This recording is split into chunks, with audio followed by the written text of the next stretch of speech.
Bonjour à toutes et à tous et bienvenue dans ce temps de parole sur Kwezi FM le 106.9 et sur KTV. Une nouvelle étape franchie dans cette requête concernant l'élection dans le législatif dans la circon Elad Chakrina face à Ramlati Ali. Pour en parler avec nous sur ce plateau, Samuel, on reçoit Julien Alément, le conseil de Elad Chakrina. Elad Chakrina, bonjour.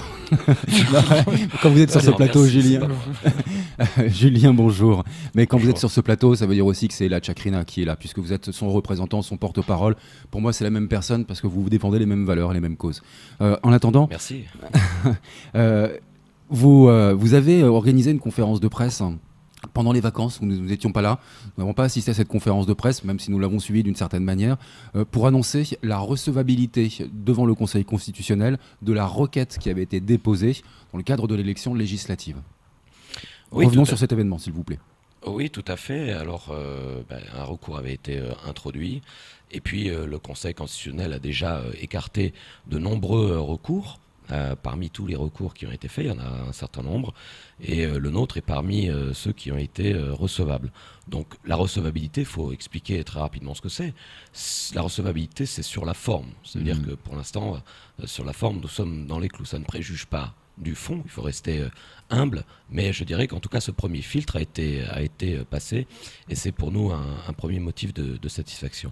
Oui, et c'est pas simple de passer ce premier filtre, justement. Il y a vraiment un examen rigoureux qui est effectué, c'est-à-dire que les juges de la constitutionnalité ne perdent pas de leur temps avec des affaires qu'ils n'estiment pas valables dans la forme, dans la procédure, oui, dans la absolument. manière de faire. Oui, absolument, vous avez raison, c'est-à-dire que les élections législatives, c'est sur toute la France. Donc le Conseil constitutionnel n'a pas de temps à perdre. Donc tous les recours qui ne sont pas dignes d'être examinés au fond sont écartés. Le nôtre, il va être examiné au fond. Juste, excusez-moi Sam, je vais redescendre d'un étage pour tous nos auditeurs. Ça veut dire que votre dossier, quand vous l'avez présenté, ils ont dit « Ok, il est clean, il est propre, il peut être examiné ». Il peut être examiné au fond, tout à fait. Alors vous êtes l'homme qui a vu ces fameux bulletins, ces fameux résultats, ces fameux PV au lendemain de l'élection. Vous avez participé à la commission électorale qui a examiné et qui a prononcé l'élection de Ramlati Ali. Vous avez été témoin de nombreuses choses et vous vous êtes venu sur le plateau d'ailleurs pour l'expliquer. Vous étiez à l'époque très étonné. Est-ce que votre opinion a changé, votre jugement a changé par rapport à ce moment-là ? Non, je vous dirais que ce que moi j'ai vu à la commission de recensement électoral, moi j'ai émis tout de suite après, en tout cas certaines réserves. Ces réserves, je n'ai pas de raison de ne pas les conserver. Mais je vous dirais que nous en sommes maintenant à un autre stade, puisque le recours a été déposé, et donc le Conseil constitutionnel pourra, le cas échéant, réformer la décision et pourra annuler l'élection si nécessaire.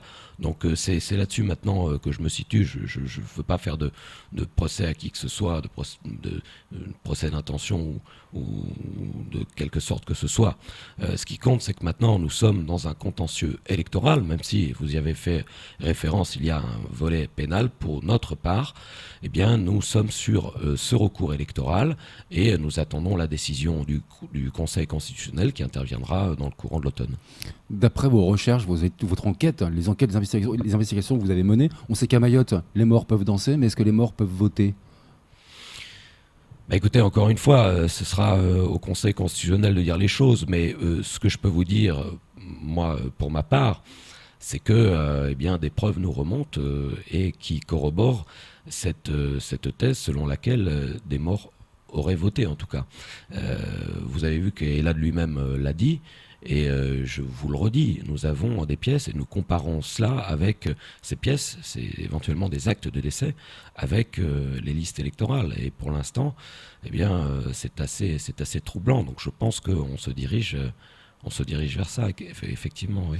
Alors juste pour resituer, pour tous ceux qui découvrent le dossier ou qui ont oublié, quel était, à l'issue du dépouillement final et de la proclamation des résultats de la commission électorale, quel était l'écart de voix entre Ramlati Ali et Elad Chakrina ? Oui, déjà, il faut faire un tout petit retour. C'est que dimanche, Elad a été élu dimanche 18 juin. Il a été proclamé vainqueur par la préfecture, proclamé vainqueur par le ministère de l'Intérieur. Tout à fait. Et je dis ce que j'ai redit hier dans le JTM, c'est que le profil d'Elad Chakrina a même été inscrit sur le site de l'Assemblée nationale. Vous pouvez y aller encore aujourd'hui, et j'invite celles et ceux qui nous écoutent à le faire, et ils pourront voir que Elad est marqué avec mandat en cours. Bon, quant au reste, d'ailleurs j'ai perdu le fil un petit peu là de la question. Je vous demandais l'écart de voix entre Ramlati Ali et Oui, Elad Chakrina. alors l'écart de voix officiel après les travaux de la commission, c'était 54 voix. 54 voix, c'est bien ça. C'est-à-dire rien du tout. Oui, tout à fait. Et c'est ce qui fait aussi que le Conseil constitutionnel a déclaré la recevabilité de la requête, parce que généralement, il se saisit quand la procédure est bien faite, mais aussi quand l'écart de voix peut justifier qu'on annule une élection ou pas. Oui, tout à fait. C'est un critère majeur, c'est-à-dire qu'il faut, pour espérer que les élections soient annulées, il faut que l'écart de voix soit faible. Et ensuite, on met en rapport par rapport à cet écart de voix, eh bien, on met en rapport les irrégularités. Et à partir du moment où les irrégularités peuvent être de nature à altérer la sincérité du scrutin, compte tenu de cet écart de voix, alors à ce moment-là, on se dirige plus précisément vers l'annulation de l'élection. Mais ce que je souhaite dire quand même, c'est que le Conseil constitutionnel a une interprétation assez restrictive. Ça veut dire que quand vous passez le filtre de la recevabilité, quand ensuite la décision au fond est rendue et que celle-ci est une décision d'annulation de l'élection, ça veut dire que les preuves, les pièces étaient très lourdes. Donc ça veut dire que cette décision, nous, demain, on l'acceptera quelle qu'elle soit. Mais cette décision, c'est une décision lourde et c'est une décision grave. Mais justement, au pénal, on vient quand même de passer une étape avec l'un des principaux protagonistes de ces manipulations frauduleuses, qui est gendarme, donc dépositaire de l'autorité, et qui est placé sous contrôle judiciaire. Et mis en examen. Et mis en examen. Ça va quand même dans le sens d'une reconnaissance de cette fraude. Alors, comme je vous dis, nous, on essaie d'être bien centré sur le contentieux électoral. Il est bien évident qu'il y a un volet pénal et que ça personne ne l'ignore. Mais ça n'est pas nous qui l'avons déclenché, ce volet pénal. Nous avons déclenché le volet électoral. Maintenant, s'il y a des fautes pénales, et il faut respecter tous les principes de droit, là encore, la présomption d'innocence, etc. Mais vous voyez que nous sommes vraiment très, très humbles par rapport à ça. Et s'il y a des fautes pénales, elles ont pu éventuellement altérer également le scrutin. Elles ont pu peser sur les opérations électorales, d'accord ? Donc, si le scrutin a été altéré du fait de ces irrégularités, eh bien le volet pénal suivra son cours, mais le volet électoral sera forcément influencé à un moment ou à un autre. Alors, il y a aujourd'hui 3 possibilités. Je ne m'attarde pas sur le fait du gendarme et de sa mise en examen, parce que comme vous le dites à très juste titre, il y a présomption d'innocence. C'est pas parce qu'il est mis en examen et qu'il est sous contrôle judiciaire qu'il est déclaré coupable. Ça n'a rien à voir. Ouais. La procédure, au côté du Conseil constitutionnel, il y a 3 possibilités. C'est soit Ramlati Ali est reconnu élu, soit les élections sont annulées, soit le Conseil constitutionnel, et ça ne s'est jamais produit, peut dire non, le véritable vainqueur, c'est Elad Chakrina, c'est lui le député. J'imagine que vous espérez cette option-là. Oui, ça serait la meilleure, franchement. Moi, je serais ravi quand ça chemine vers ça, et je pense que ça ne serait que justice. On reviendrait à la situation initiale, c'est-à-dire la victoire du 18 juin, tout un symbole, si je puis dire. Mais, encore une fois, je pense qu'il faut rester très prudent là-dessus. Dans l'histoire de la Ve République, ça ne s'est jamais ça ne s'est jamais produit. Ça serait effectivement une première intéressante que cela ait lieu à Mayotte, et sait-on jamais. Mais encore une fois, il faudrait, de mon point de vue, dans l'interprétation en tout cas que je peux en faire, il faudrait qu'il y ait une erreur matérielle sur la proclamation elle-même. Or ici, on parle plus aisément d'irrégularité dans les opérations électorales, c'est-à-dire en amont. Et à ce moment-là, vous avez raison, les deux autres options sont ouvertes, soit le rejet de la requête, soit l'annulation de l'élection. Et c'est ce vers quoi j'espère que nous nous dirigerons. Le Conseil constitutionnel est souverain. Alors, moi j'ai cherché, de mon côté, en effet, ce serait une grande première dans l'histoire de la Ve République. Mais il y a une première avec Elad Chakrina dans l'histoire de la Ve République, c'est qu'une préfecture est proclamée, les proclamée vainqueurs, mais que le ministère les proclamé vainqueurs et que l'Assemblée nationale l'ait aussi inscrit comme tel. Et qu'après, ça c'est une première, ça n'est jamais arrivé. Et qu'après il soit déclassé. Enfin bon. C'est arrivé, mais t'étais pas déclassé après. Voilà, c'est ça. Exactement. Si, au mieux, j'ai envie de dire, au mieux, si le Conseil constitutionnel doit rendre un avis, il le rendra quand ? Alors, à partir du 15 septembre, va s'ouvrir une nouvelle période, car notre concurrente a jusqu'au 15 septembre, pour l'instant, pour répondre à la requête. Suite à quoi nous pouvons faire une réplique, suite à quoi l'adversaire peut faire ce que l'on appelle une duplique. Mais à partir du 15 septembre, en réalité, le Conseil constitutionnel peut rendre sa décision n'importe quand. Sauf que, très probablement, il la rendra un peu plus tard. Donc c'est pour ça que je dis, dans le courant de l'automne, nous aurons la décision quasiment à coup sûr. Mais je pense qu'aux encablures de novembre, peut-être, nous aurons la décision. Alors, je vais dans le sens du scénario que vous défendez, puisque à travers cette requête, c'est en imaginant que le Conseil constitutionnel annule les élections, le préfet a 3 mois pour organiser les élections, dites-moi si je me trompe. Donc, au mieux, je dis bien au mieux, on pourrait organiser des élections pour la fin de l'année, voire le début de l'année 2018 ?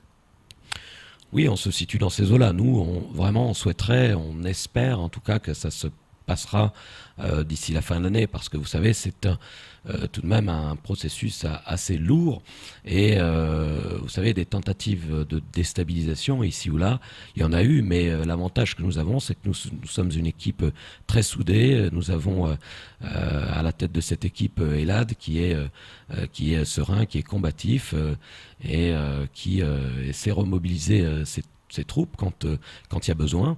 Et je dirais qu'il a la chance aussi d'avoir autour de lui des hommes de qualité. Je pense à Daniel Abdou, à Hamada Salim. Ce sont des personnalités. Et puis bien sûr, les Républicains, la Fédération des Républicains. Je crois qu'il faut oublier personne là-dedans. Il y a beaucoup d'attentes, y compris dans la société mahoraise. Vous savez, maintenant, même moi, quand je me promène, parfois, quand Elad se promène, eh bien, il y a des gens qui nous arrêtent et qui nous demandent alors quand est-ce que la prochaine élection a lieu. Il faut être un tout petit peu patient, et je crois que les Mahorais vont pouvoir retourner aux urnes. Et encore une fois, je respecte la décision du Conseil à venir. Bon, on a bien compris, vous êtes extrêmement prudent, et c'est tout à votre honneur, mais moi je vais me projeter juste un peu, j'ai le droit, moi. L'élection se rejoue. Comment vous allez la vivre, la commission de recensement, et qu'est-ce qui pourrait expliquer, si l'élection se rejoue et que donc le Conseil constitutionnel constate que ça a été mal fait, que précédemment la commission de recensement est laissée passer? Vous y étiez, hein? Oui, bien sûr. Moi, je vais vous dire, si, comme nous l'espérons, il y a cette nouvelle élection, il y aura une commission de recensement électoral. Oui. Écoutez, nous irons. Je pense que ça sera peut-être moins tendu si l'écart de voix, cette fois, est plus net, en tout cas. La dernière fois, c'est aussi l'écart de voix qui a fait que la commission était peut-être un tout petit peu plus tendue, mais dans tous les cas, la démocratie, c'est 50% plus une voix, et nous avions gagné le 18 juin, et là, et de notre point de vue, le député légitime, il manquera à ce que demain, il devienne le député officiel. En conclusion, Samuel ? Si le Conseil constitutionnel annule l'élection, que Elad Chakrina est élu député de Mayotte pour la circonscription 1, se battra-t-il pour une moralisation de la vie publique, et notamment des procédures électorales à Mayotte, où il y a tellement souvent des irrégularités qui sont relevées? C'est peut-être, vous savez, le système de procuration, c'est peut-être, en tant que législateur, s'il est un jour député, se battra-t-il pour peut-être encadrer un tout petit peu plus les procédures de procuration? Écoutez, il faudra en tout cas réfléchir très sérieusement à ça. En tout cas, moi, ce que je souhaite dire, c'est que la responsabilité de député, c'est pas n'importe quelle responsabilité. Et quand on endosse cette responsabilité, il faut l'assumer. Et pour l'assumer, eh bien, il faut aller à Paris, il faut jouer le jeu de l'institution, et il faut déposer les questions écrites, orales, il faut faire des propositions de loi, il faut intervenir dans l'hémicycle, il faut intervenir en commission.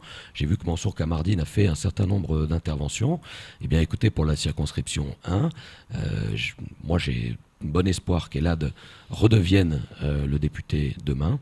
Et je suis persuadé qu'il assumera cette responsabilité avec beaucoup de dignité, avec beaucoup d'honneur et avec beaucoup d'efficacité. Merci beaucoup Julien Alément. Vous étiez sur ce plateau en qualité de conseil d'Elad Chakrina. Merci.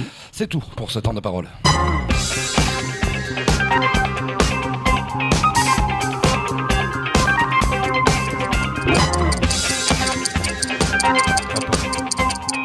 Ta tête, je sais pas.